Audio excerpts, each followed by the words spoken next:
और जिनका नाम रह भी गया है वो कृपया अदरवाइज नहीं ले। मंच पे विराजमान सभी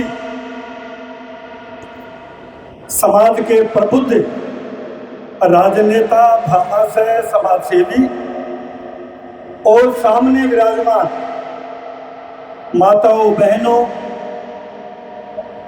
भाइयों, बुजुर्गों, नौजवान दोस्तों, पत्रकार बंधुओं,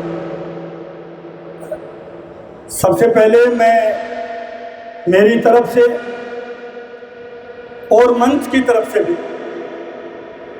मुंबई राजस्थान राजपूत परिषद को और जितने इस पंडाल में लोग बैठे हैं वो और जो हमारी बात सुन रहे हैं सोशल मीडिया के माध्यम से या अलग अलग चैनल पे, उन सबको दशहरा स्नेह मिलन की बधाई देता हूं, शुभकामनाएं प्रेषित करता हूं कि दशहरा जो अभी थोड़े दिन पहले ही गया है, ये हमारे परिवार में, हमारे प्रदेश में, हमारे देश में सुख, शांति और वैभव लाए।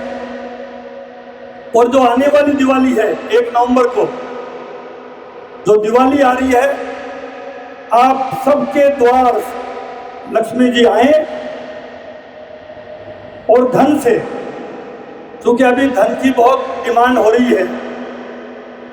डिमांड है कि नहीं भाई धन की? अच्छा, लक्ष्मी जी किस किस को चाहिए? कृपया हाथ खड़े करना। एक बार जोर से हाथ खड़े करो। अगर हाथ नहीं खड़ा किया तो लक्ष्मी जी नहीं आएगी। लक्ष्मी जी जो चाहते हैं दोनों हाथ खड़े करना एक बार। इसका मतलब लक्ष्मी जी सबको चाहिए। तो मैं प्रार्थना कर रहा हूं लक्ष्मी जी से कि जैसे लक्ष्मी जी मेघराज सिंह जी पे टूटी, समुंदर सिंह जी पे टूटी, ऐसे आप सब पर टूटे। इसलिए आप लक्ष्मी जी का जोरदार ताली बजा के वेलकम करें। लक्ष्मी जी के लिए ताली उतनी नहीं बजी जितनी बजनी चाहिए।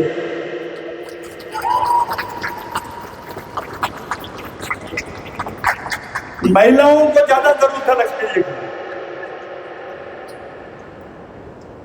तो 1 नवंबर को दीपावली आ रही है, उससे पहले सब हम इकट्ठा हुए हैं और इतनी बड़ी गैदरिंग हुई है, इतनी बड़ी संख्या है, विशेषकर माताएं, बहनें, ये बड़ी संख्या में आना इस बात का संकेत है कि अब हमारी महिलाएं, हमारी छत्राणियां जाग गई हैं, जाग गई हैं। जब जब पृथ्वी पे अत्याचार, अनाचार बढ़ा है, जब जब भी, तब तब ही दुर्गा के रूप में, सरस्वती के रूप में और लक्ष्मी जी के रूप में आप ही आगे आई हैं।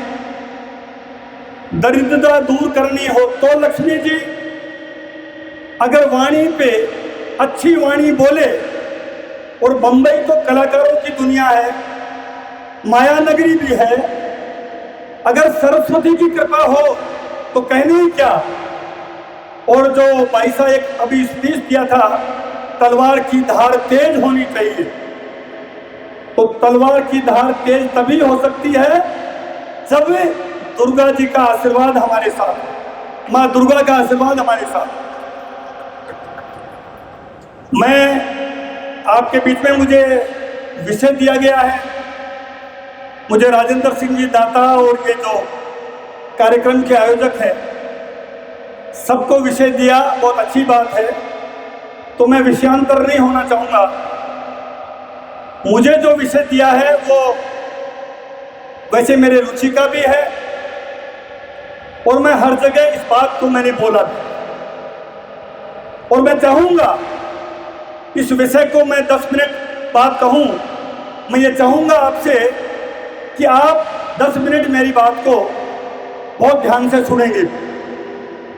अगर ध्यान से सुनेंगे तो मैं मेरी बात कंटिन्यू करूंगा, और अगर ध्यान से नहीं सुना तो फिर मैं मेरी बात को बीच में ही समाप्त कर दूंगा। क्या आप मेरी बात को ध्यान से सुनने चाहते हो?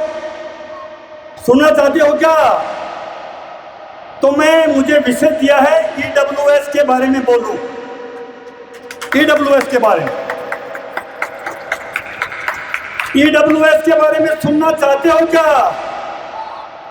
ऐसे नहीं, ऐसे नहीं, ऐसे नहीं। बहुत गंभीर विषय है, जो सीधी सरकारी नौकरी कैसे मिले वो मैं रास्ता बता रहा हूं, और उसमें इतनी लाइट बात कैसे हो सकती है।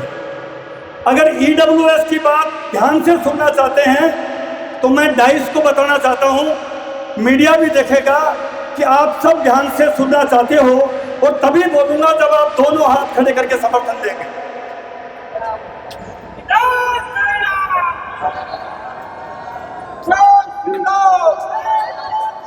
अब मैं मेरी बात प्रारंभ कर रहा हूं। मुझे भी बोलने का जो अवसर दिया। ईडब्ल्यूएस का मतलब है इकोनॉमिक वीकर सेक्शन, हिंदी में बोलते हैं आर्थिक पिछड़ा वर्ग। हमारे देश के संविधान में जो व्यवस्था दी है, व्यवस्था रही है, वो अब तक रही है जाति आधारित आरक्षण। पहली बार इस देश में आर्थिक रूप से पिछड़े जो जातियां हैं, जिनमें राजपूत जाति भी है, ब्राह्मण भी है, वैश्य भी है, और भी जातियां हैं, जो जातियां एससी, एसटी, ओबीसी के अलावा जातियां हैं, जिनमें राजस्थान में और देश में राजपूत भी आते हैं, उनको नौकरियों में आरक्षण कैसे मिले, इस बात के लिए देश के संविधान में लोकसभा और राज्यसभा में संशोधन करके 10% रिजर्वेशन का प्रोविजन किया गया। कितना परसेंट? थोड़ा जोर से बोला, कितना परसेंट? 10%। और भारत सरकार ने, मोदी जी की सरकार ने ये किया। इसके लिए हम सब उनका धन्यवाद देते हैं और ताली बजा के इस बात का हम उनका स्वागत करते हैं। लेकिन ये तो दिया, संशोधन किया, 10% किया, लेकिन इन बात के साथ में कुछ शर्तें जोड़ दी। रिजर्वेशन ईडब्ल्यूएस यानी राजपूत, वैश्य, ब्राह्मण, कायस्थ, इन जातियों को आरक्षण 10% मिलेगा। लेकिन क्या आप में से कोई आदमी बता सकता है कि वो शर्तें, लेकिन, परंतु क्या हैं? कोई बता सकता है? किसी को कंठस्थ याद है क्या? कोई एक आदमी हाथ खड़ा कर दे तो सामने आ जाए जिसको याद है क्या? अब आप गंभीरता देख लीजिए कि अपने को यह पता नहीं है, जो हमारा कैरियर का सवाल है, भविष्य का सवाल है, इस जमाने में, इस वक्त में, इस डेमोक्रेसी के युग में एक भी व्यक्ति की सरकारी नौकरी लगना बहुत बड़ा अचीवमेंट है, बहुत बड़ा अचीवमेंट है। ये मानते हो आप? सरकारी नौकरी अपने बच्चों को लगाना चाहते हो क्या? आप चाहते हो? अगर चाहते हो सरकारी नौकरी मिले हमारे को, हमारे बच्चों को और आने वाली पीढ़ियों को, अगर आप चाहते हो तो एक बार पुनः आपसे रिक्वेस्ट करूंगा कि आप हाथ खड़े करके समर्थन कीजिए। सरकारी नौकरी लगाना चाहते हो तो मेरा दिल से आपको कहना है, दिल से, कि आप थोड़ा दिमाग लगाइए, थोड़ा दिमाग लगाइए, थोड़ा। बिना दिमाग लगाए ये काम होने वाला नहीं है। तलवार का युग था। हमारे बुजुर्ग, हमारे महाराणा प्रताप जी, दुर्गादास जी राठौर, महाराव शेखर जी, हमारे वंशज पूर्वज, उन्होंने बहुत से तप किए, बहुत से बलिदान दिए, जब इस धरती की रक्षा हुई है और आज और हम सब बैठे हैं। लेकिन अब जमाना डेमोक्रेसी का है, लोकतंत्र का है। तलवार की बजाय कलम का जमाना है, कलम का। कलम का है तो ताली बजाओ जोरदार एक बार। अब जमाना कलम का है तो आपको दिमाग से काम करना पड़ेगा। मैं जो बताना चाह रहा हूं, ईडब्ल्यूएस यानी आर्थिक पिछड़ा वर्ग, यानी इकोनॉमिक वीकर सेक्शन जिसमें हम आते हैं, इसमें 10% नौकरी का प्रोविजन कर दिया। लेकिन भारत सरकार ने एक ऐसे राइडर लगा दिए, ऐसे शर्तें जोड़ दी। वो शर्तें शर्त नंबर 1, अगर किसी की भी 8 लाख रुपए इनकम है, 8 लाख से ज्यादा इनकम है, उसको आरक्षण नहीं मिलेगा। नंबर 1। नंबर 2 शर्त, 5 एकड़ जमीन किसी के पास भी है, उसको इस आरक्षण का, ईडब्ल्यूएस का फायदा नहीं मिलेगा। नंबर 3, अगर 200 वर्ग गज का प्लॉट गांव में भी है, गांव में, ग्रामीण क्षेत्र में, तो भी उसको फायदा नहीं मिलेगा। नंबर 4, अगर 100 वर्ग गज का प्लॉट, 100 वर्ग गज का शहर में प्लॉट है, उस परिवार को भी इसका फायदा नहीं मिलेगा। नंबर 6, 1000 स्क्वायर फीट का फ्लैट है शहर में, उसको भी इसका फायदा नहीं मिलेगा। अब आप बताइए भाइयों बहनों, तो फिर किसी को फायदा मिल सकता है क्या? जोर से बोलो भाई, मिल सकता है क्या? किसी को मिला है क्या?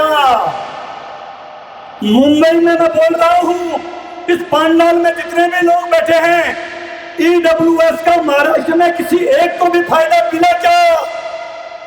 अगर मिला हो तो हाथ खड़े करना भाई। नहीं मिला तो ये झुंझुना नहीं तो क्या था? इसमें मैं मंच के तमाम लोगों से कहूंगा, पार्टी से ऊपर उठ के और समाज की जाजन पे बात कर रहा हूं मैं।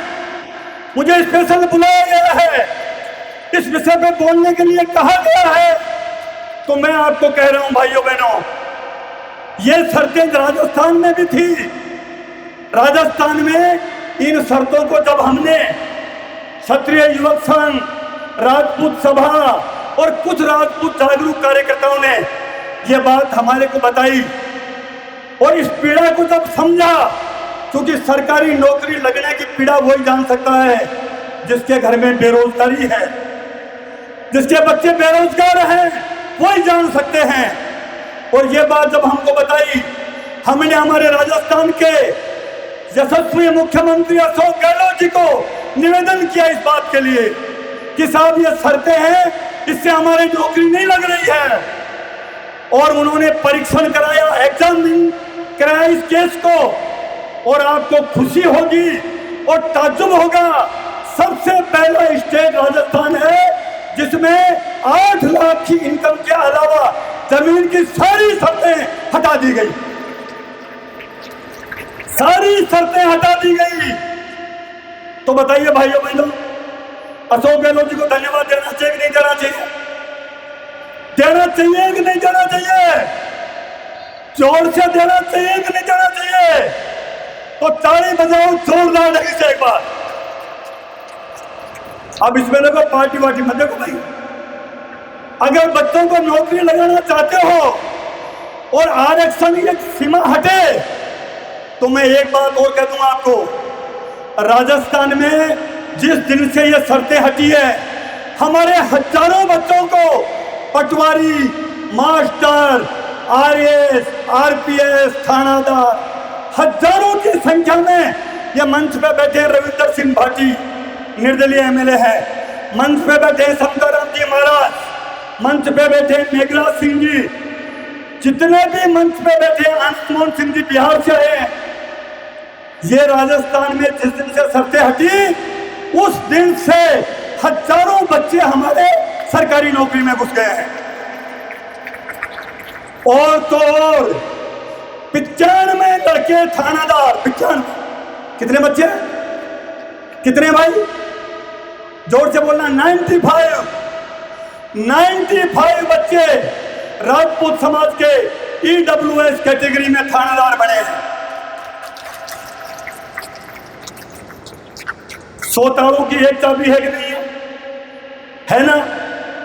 अब अगर जैसा राजस्थान में हो वैसा बिहार में होना चाहिए कि नहीं होना चाहिए? उत्तर प्रदेश में होना चाहिए कि नहीं होना चाहिए? महाराष्ट्र में होना चाहिए कि नहीं होना चाहिए? और देश में भारत सरकार इसी ढंग से कर दिया, अगर भारत सरकार इसी ढंग से कर दे तो हमारे बच्चे भारत सरकार की नौकरियों में, जिसमें बाबू से लेके क्लास 4 से लेके आईएएस तक हमारे बच्चे आर्थिक पिछड़ा वर्ग में आईएएस आईपीएस बनने लग जाएंगे। होना चाहिए कि नहीं होना चाहिए भाई? हमारे बच्चे आईएएस आईपीएस ईडब्ल्यूएस से बनना चाहिए कि नहीं बनना चाहिए? अरे तो जोर से तो बोलो भाई, जोर से बोलो, मेरे साथ बोलो। ये हम कहने आया हूं मैं आपको, हम इसका देश में बड़ा आंदोलन करेंगे और ईडब्ल्यूएस कैटेगरी से सभी राज्यों में सरकारें अपने अपने राज्य में उसको अमेंडमेंट करे, शर्तों को हटाए और भारत सरकार, मोदी जी की सरकार भी ईडब्ल्यूएस कैटेगरी के आरक्षण का राजस्थान की तरफ पे सरलीकरण करे। इन्हीं बात के साथ आपके साथ आया, आपने मेरी बात सुनी, आपने मेरा हौसला बढ़ाया। मैं राजस्थान की सरकार में 2 बार, अशोक गहलोत जी की सरकार में 2 बार, एक बार बिजली निगम का अध्यक्ष रहा हूँ, एक बार टूरिज्म का चेयरमैन रहा हूँ। दोनों बार मुझे मंत्री का दर्जा मिला। मुझे खुशी है हमारे समाज को, ईडब्ल्यूएस के समाज को वहाँ पे 10% का आरक्षण अशोक गहलोत जी ने दिया। बहुत बहुत धन्यवाद। जय हिंद।